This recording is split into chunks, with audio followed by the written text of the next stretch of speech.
You would be surprised if I tell you most sincerely that I feel sorry for, even sympathetic towards the Modi camp in their having to deal with this enigma called Rahul Gandhi. Now, I know that the camp followers of Sri Narendra Modi and Amit Shah would pounce on me at once as I begin this reflection with you, because they are capable only of stock response.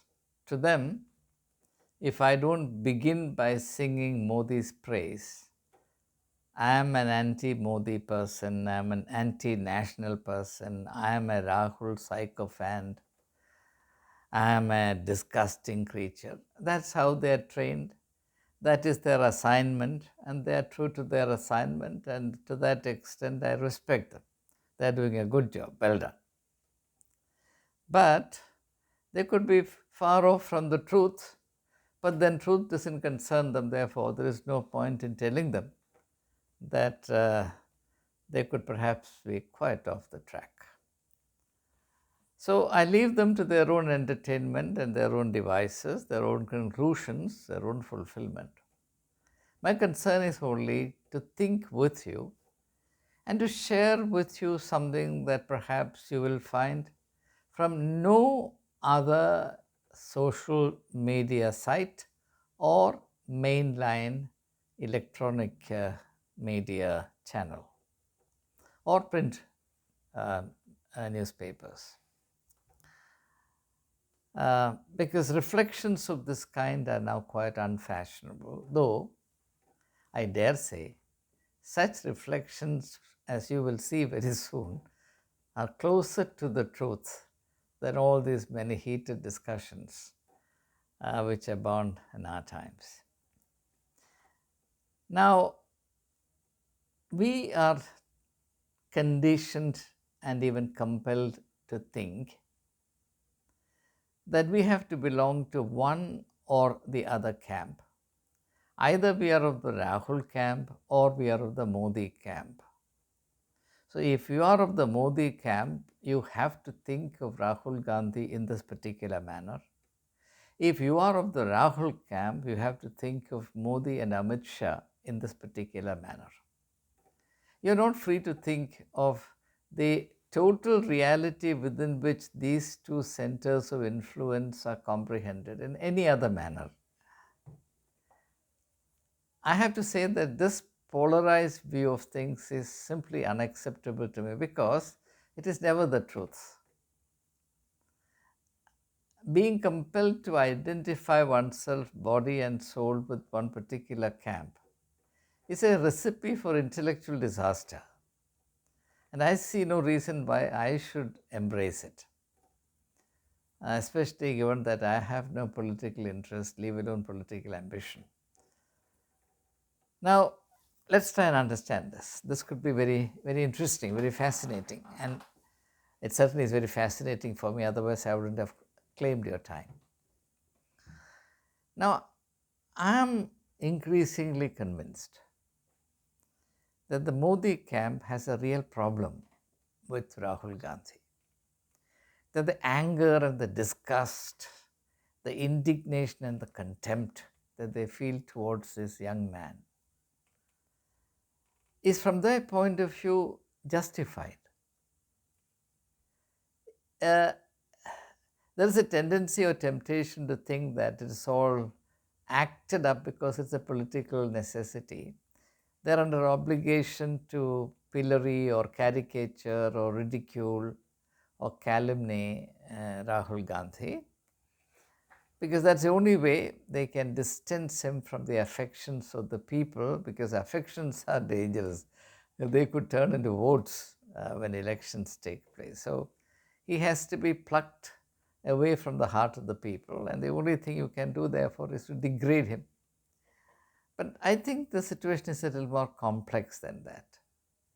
And this is precisely where I want to focus my attention.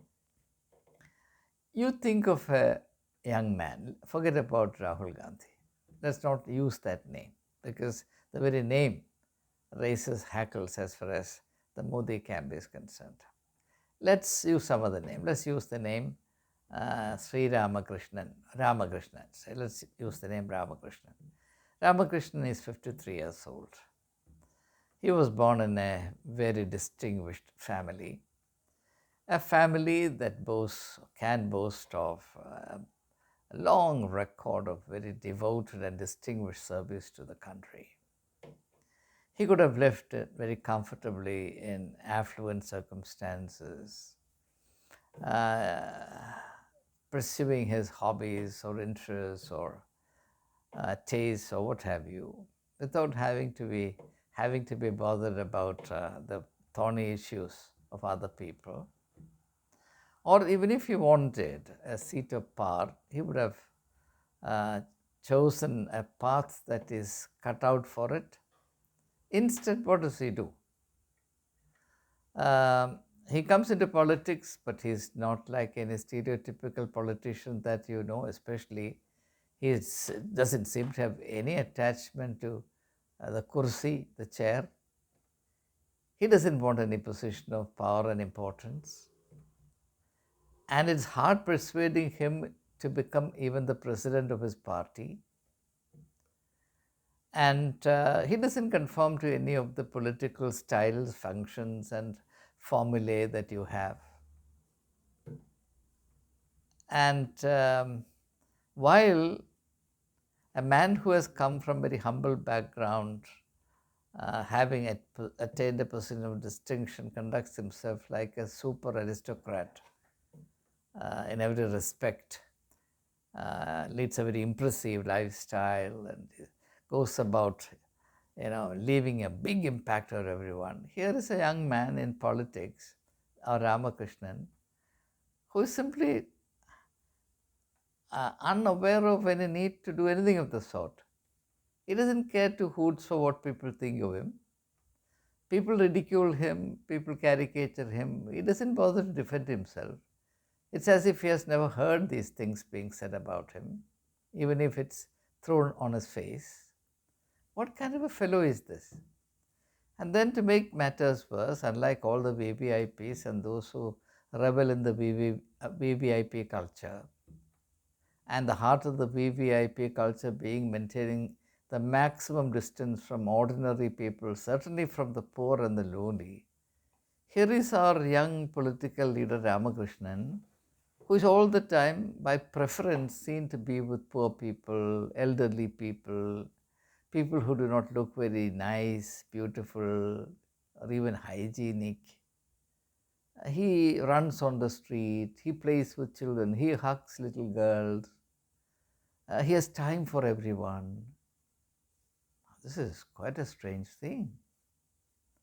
And not only that, even when Ramakrishna is told that there is a real threat to his physical security, he is not bothered. He just moves around as usual. Now you see him in Hathras, next moment you see him in Assam, the very next moment you see him in Manipur, then you see him in Gujarat, where his party office is attacked, then you see him here, there, everywhere. And where there is any human sorrow, any suffering, he is there. And he seems to have time for everyone, whereas the political virtue is to have time for none. And not only that, if you really observe our Mr. Ramakrishnan, this young political leader, even when he is doing all of this, you get the impression, I don't know if you get the impression, I certainly get the impression, that his mind is also wandering somewhere else. That beyond the obvious things that he is handling, his mind is wandering somewhere else. He is certainly with the victims of the Hathras tragedy. He is fully with them and empathizing with them. But even as we empathize with them, I get the feeling that his mind is asking some questions. Is looking beyond the immediate and the visible to something beyond which is still not completely understood. There are questions that still wait for answers. When he is in Manipur, He visits both camps, the cookies and the Maites, who are at loggerheads with each other. There's no love lost between them. But he is equally comfortable with both camps. Their differences makes no difference for him. To them, a suffering person is the same phenomenon whether he belongs to the cookie camp or to the Maite camp. He refuses to see human suffering in terms of labels. But even when he is interacting with the traumatized people of both camps, even when he's embracing them, his mind is still somewhere asking some questions, questions that are very important for him, for which he needs answers, answers that are not found in the ordinary humdrum businesses of life, answers that are not found in the political strategies and the political agendas that are being formed, the polarization and the political, hide and seek, there's all kinds of things, all this sort of rigmarole that people follow. He seems to be not so much engaged with all of that. He seems to be intuiting something beyond all that. He seems to be asking questions for which answers cannot be found at this kind of the kind of mundane, earthly level. He seems to be seeking for answers at a higher level. Do you get that feeling? I certainly get that feeling. Now, therefore, such a young person, or Shivramakrishnan or Ramakrishnan, is quite an enigma. This actually, I took a long while to realize this. He's quite an enigma. And now I have to tell you, this might interest you, this is sure to interest you, because by now we know each other. You're such a wonderful people. I can't open up this kind of insights with anybody else in India. You're the only person with whom I can share these things. So, this wretched device has disturbed my stream of thought.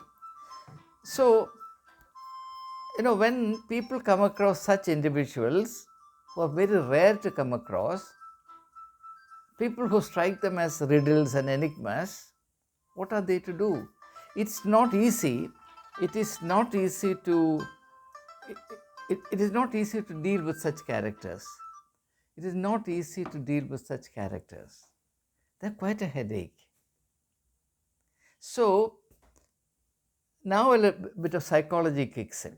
The psychology is this. So you are comfortable with people who are like you. That's why you're comfortable with your camp followers. Those who think and talk like you, and those who love those you love, those who hate you hate. So birds are the same for the flock together. But what happens when somebody quite different comes into your camp or comes into your consciousness?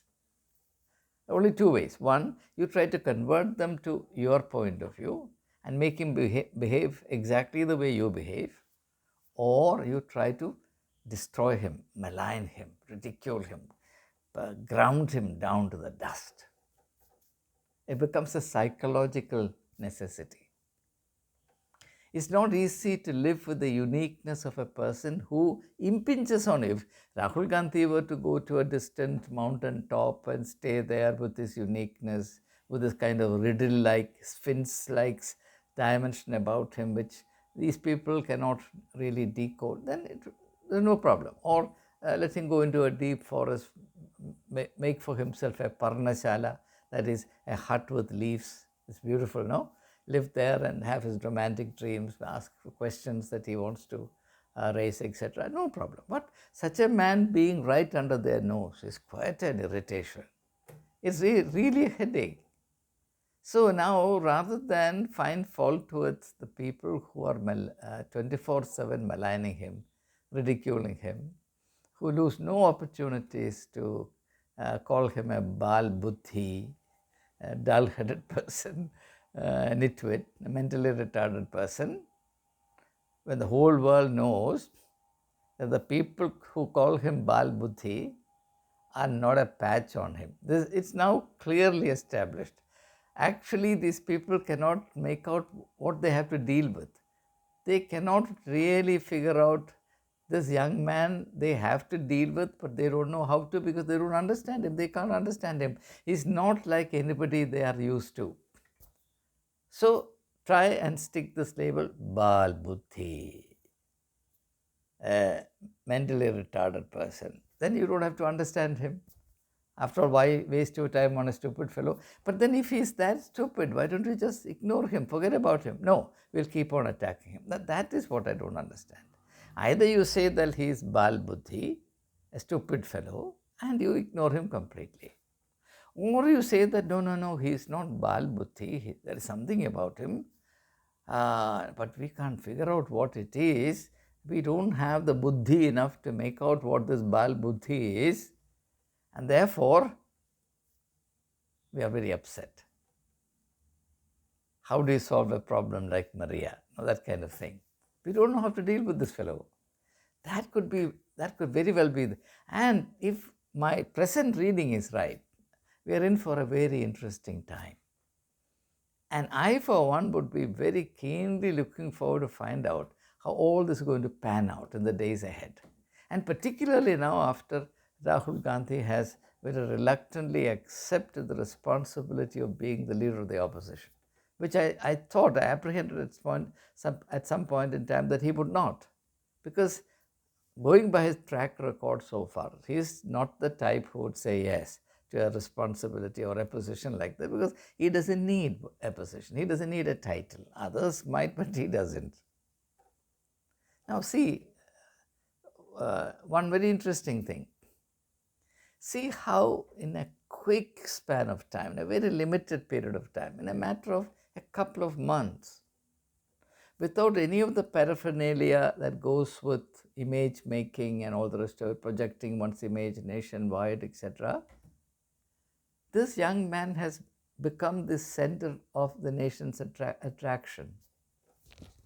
Where Sri Narendra Modi reigned supreme as unequaled, unrivaled by any, no one coming within even a 100-mile radius, suddenly there is another one who is now a little above him. As is clearly indicated by the opinion poll in Uttar Pradesh of all states, where Rahul Gandhi has now outstripped him by a good 4%. Narendra Modi's rating is 32%, Rahul Gandhi's is 36%. In UP of all places, where the Congress was decimated in the last two elections. The Congress party is nowhere, but people are now attaching their heart, their affection, their loyalty to this young man. He is indeed an enigma. If there is an enigma in Indian politics today, I dare say it is Rahul Gandhi. Now, the Modi Bhakts are quite welcome to attack me, to pounce on me, and to tear me apart and say that I am a sycophant and opportunist and I am waiting for some favors from Rahul Gandhi. They can only think and say what they know. They can only measure me by their standards. And I have my sympathies for them. And the more they behave in this manner, the more I understand why they can't understand Rahul Gandhi. And the more they fail to understand Rahul Gandhi, the worse for them. It's really bad for them. Because how do you handle a person that you cannot understand and you do not even make an attempt to understand?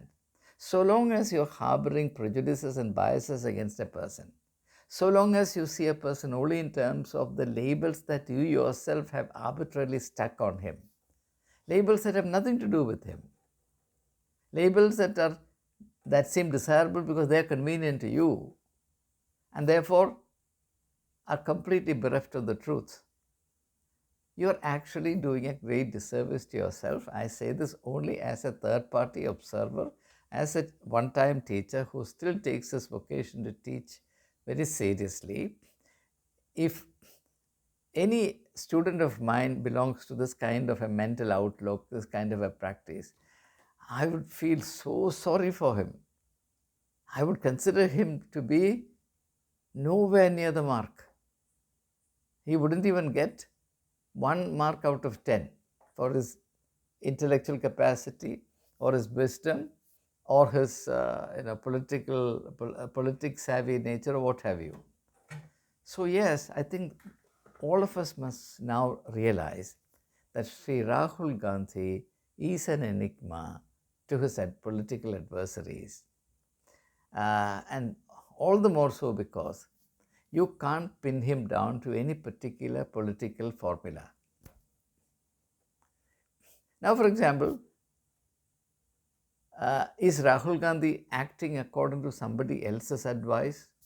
I've heard two strong opinions expressed about this simple thing.